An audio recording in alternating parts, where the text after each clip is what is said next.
Je crois que pour la performance de très haut niveau, il faut une quête d'excellence, donc un travail du détail, être toujours très exigeant et nécessairement l'accompagnement scientifique est clé puisqu'on a la chance en France d'avoir des chercheurs exceptionnels, que ce soit en stress environnemental, sur l'hypoxie, mais aussi en matière de biomécanique, en matière de physiologie de l'exercice, en nutrition aussi. Je travaille depuis plus de 10 ans avec un nutritionniste, Didier Chaud, qui est à la pointe sur toutes les questions de microbiote. On va aussi travailler sur un nouveau projet en 2024 avec 20 sportifs de haut niveau.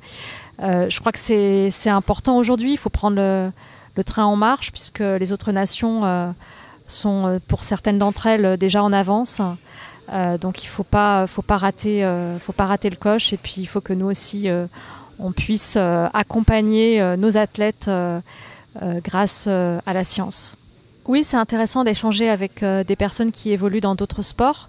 Pour ma part, j'ai beaucoup changé. Je suis sportive de l'extrême, donc je suis sportive de haut niveau, membre de l'équipe de France d'athlétisme dans 2 disciplines, le 100 km et l'ultrafond. Et pour autant, je m'entraîne notamment dans un groupe de sprinteurs plusieurs jours par semaine. Tout ça pour dire que ça a vraiment beaucoup d'intérêt d'aller voir ce qui se passe ailleurs, dans d'autres disciplines. On en ressort forcément changé, transformé, bien meilleur. Et puis par ailleurs, je suis exploratrice, donc j'ai évolué dans les régions polaires. J'ai réalisé des expéditions en Antarctique, au pôle Nord, 2045 km à travers l'Antarctique en 74 jours. Donc j'ai beaucoup changé et je crois que c'est ces changements qui m'ont beaucoup appris.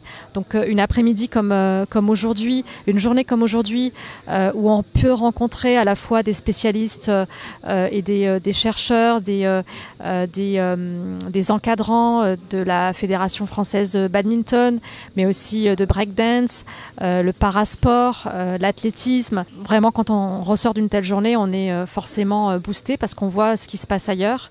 Il faut toujours se remettre en cause, ne jamais se dire qu'on est meilleur, qu'on est le meilleur, que on a fait comme cela par le passé, donc on va refaire de la même manière. Ne jamais rester entre soi, cantonné, mais toujours regarder comment font les autres, regarder la réussite et regarder au-delà de la réussite. On a dit cet après-midi que la réussite, il ne faut pas la copier, il faut la dépasser parce qu'elle est déjà surannée.